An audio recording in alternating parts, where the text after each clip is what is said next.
Hello, this video will show you how to change the rear wiper blade on a Mazda CX-5. It'll probably work on all Mazda models. It's really easy and you can definitely do it yourself.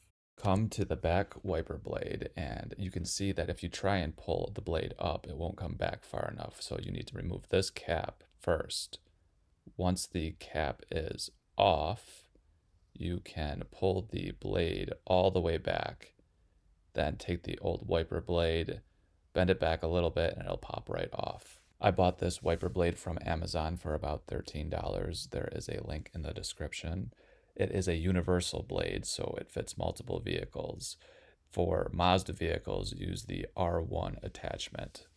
Take that R1 attachment and clip it into the old blade. Slide off this yellow thing and then reinstall the blade the same way the old one came off. So just clip it in, push it down, and you are done. Do not forget to grab that old cap and put that back on as well to lock everything in place, and you are good to go.